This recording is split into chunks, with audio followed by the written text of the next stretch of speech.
আপনারা কি এই ইন্টারিম গভর্নমেন্টের সঙ্গে আপনাদের কথাবার্তা হয়, তাদেরকে বলেন যে পরিস্থিতি কিরকম, যেই পরিমাণ ঘোলাটে এবং যতখানি নাজুক? আমি না সেনাপ্রধানের বক্তব্যটা আরো একবার শোনাতে চাই।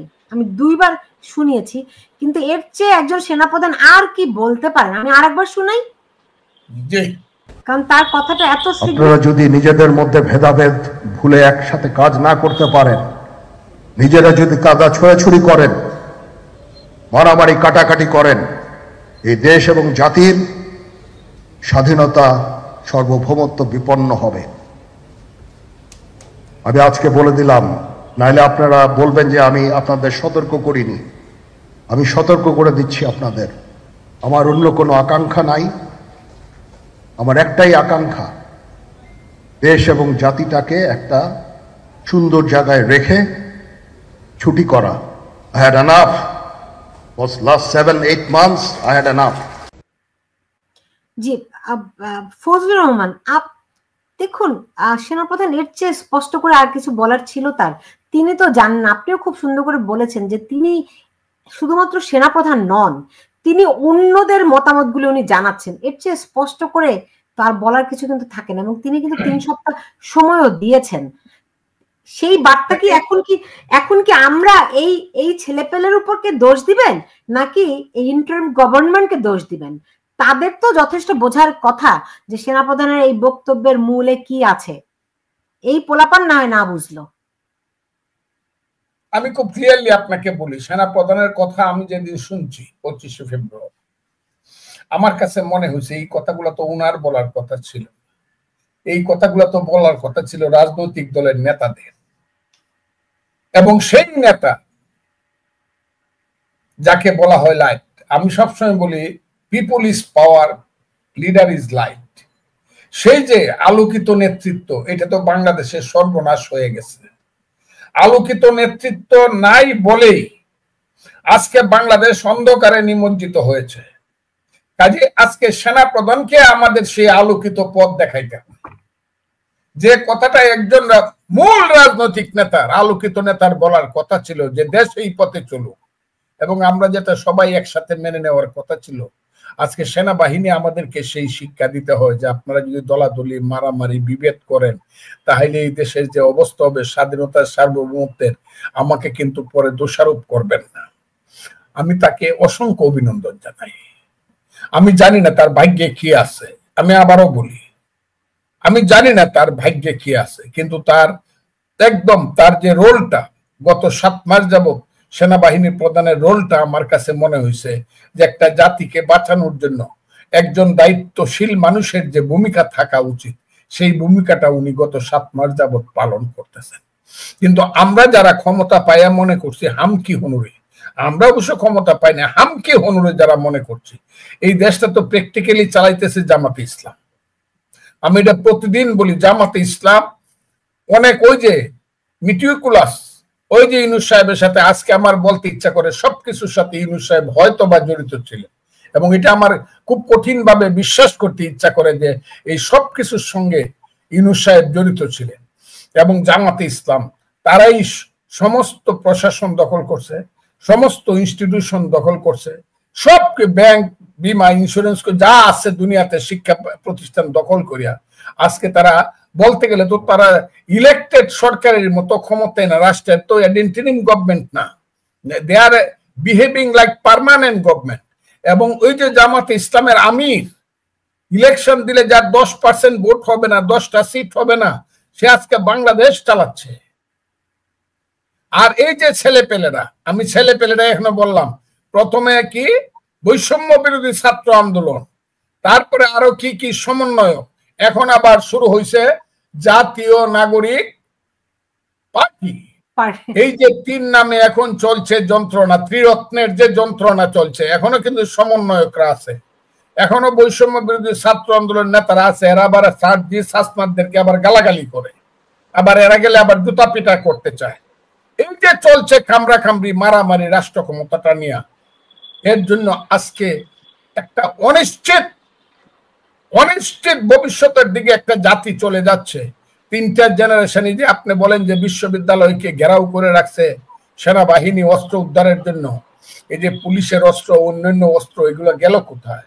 এবং যে অস্ত্রের শক্তিতে আজকে শত শত, আমার ধারণা শত শত জঙ্গি নেতা, জঙ্গিদেরকে ছেড়ে দেওয়া হয়েছে জেলখানা থেকে। আমি আজকে খুব ক্লিয়ারলি বলতে চাই, এবং তারা যে ধরনের কথা বলে, যে ধরনের কর্মকাণ্ড করে, এইগুলা টলারেট করার মতো না। স্বাধীন বাংলাদেশে তো এটা হওয়ার কথা ছিল। আমরা তাই আমি মনে করি যে এইটার খুব জরুরি অবসান হওয়া দরকার, জরুরি অবসান। এটাকে খুব ক্লিয়ারলি জরুরি অবসান দরকার। কোন পথে হবে? আমি মনে করছি সেনাবাহিনী যে পদক্ষেপ নিয়েছে সেই পথটাই হলো একমাত্র পথ, যে পথে এইসব একটা দেশকে ধ্বংস করার জন্য, একটা দেশকে শেষ করার জন্য যে পদক্ষেপ 5ই আগস্টের পরে হচ্ছে ইউনূস সাহেবের নেতৃত্বে, এর বিরুদ্ধে সেনাবাহিনীর পদক্ষেপ সঠিক আছে, এটা আমি মনে করি। দেখুন সঠিক আছে কথাটা আমরা বলছি আজকে এসে, কারণ সেনাবাহিনী শক্ত অবস্থান নিয়েছে। আমরা দেখেছি যে সেনাবাহিনী সিপিবির কার্যালয়ে দখলের যে হুমকি ছিল, মবরা যেই দখলের হুমকি দিয়েছিল, ওইটাও কিন্তু সেনাবাহিনী প্রতিহত করেছে। তার মানে সেনাবাহিনী চাইলে তারা পারে। তাহলে 32 নম্বর ভাঙলো কি করে? তাহলে 5ই আগস্ট সেনাবাহিনী নির্বিকার দাঁড়িয়েছিল কিভাবে? কিভাবে গণভবন থেকে শুরু করে পুরো ঢাকা শহরে এরকম লুটতারাজ হলো? তারা তো অলরেডি তখন মোতায়েন করা ছিল, কেন তারা তখন সক্রিয় হয়নি? আমি এই কথাটা উত্তর এখন দিতে চাই। আপনি এই কথাটার উত্তর পাইতে হলে 1757 সালে 23শে জুন পলাশীর প্রান্তরে মীর জাফর, জগৎ শেঠ, টিয়ার লতিফ, রায়দুল্লভ, রাজবল্লভ, তাদের একটা ভূমিকা ছিল, কৃষ্ণবল্লভদের একটা ভূমিকা ছিল। আবার তাদের পাশাপাশি সিরাজউদ্দৌলা যখন পালিয়ে যায় 27শে জুন, তাকে ধরিয়ে দেওয়ার জন্য মীর কাসিম ছিল সেকেন্ড সেনাপতি। মীর কাসিম যে ছিল মীর জাফরের মেয়ের জামাই, সে কিন্তু তখন মীর জাফরের পক্ষে ছিল, সিরাজউদ্দৌলাকে ধরায় দিছিল।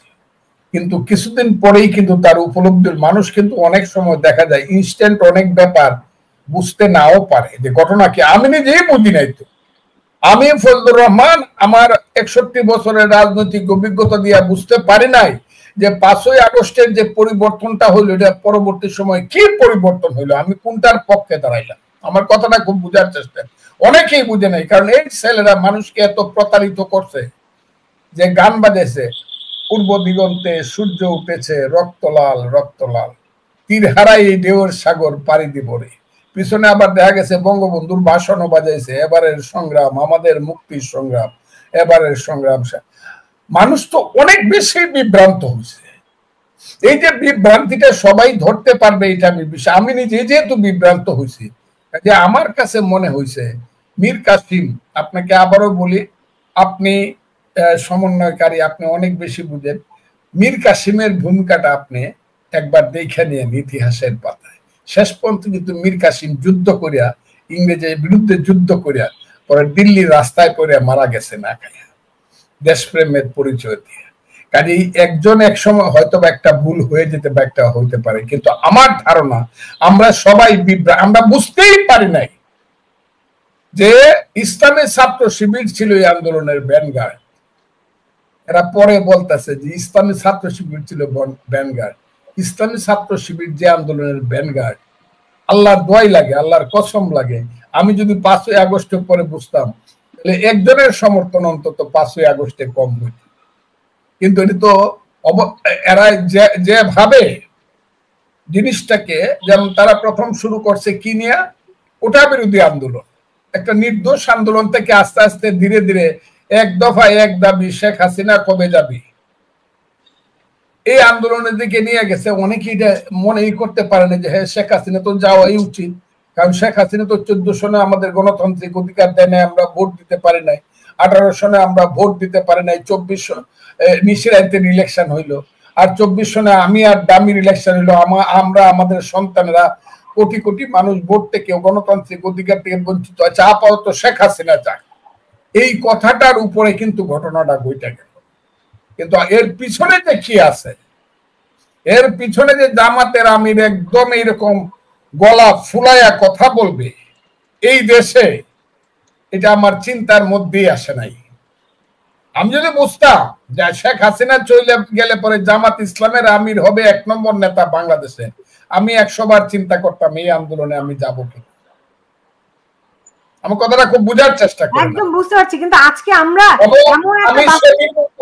আমি 5ই আগস্টে যেদিন প্রধান সেনাপতি বিএনপির খালেদা জিয়ার নাম বললো না, তারেক রহমানের নাম বললো না, মির্জা ফখরুল ইসলাম আলমগীরের নাম বললো না, প্রথম নামটা যেদিন 5ই আগস্টে বললো আমার পাশে আছে জামাতের আমির অমু, তখনই আমার বোঝা হয়েছে যে পলাশী যুদ্ধের সিদ্ধান্ত হয়ে গেছে। আমি তখন থেকে আমার মনে হয়েছে যে পলাশী যুদ্ধের সিদ্ধান্ত হয়ে গেল, আমার কাছে এইটা মনে হচ্ছে। যা হোক, এখনো সময় আছে, এই দেশে একটা ইলেকশন হওয়া দরকার খুব দ্রুত, এবং এটা তত্ত্বাবধায়ক সরকারের অধীনে একটা ইলেকশন হবে, এবং ইনু সাহেবরা এটা চায়ে চায়ে দেখবে ফেয়ার ইলেকশন।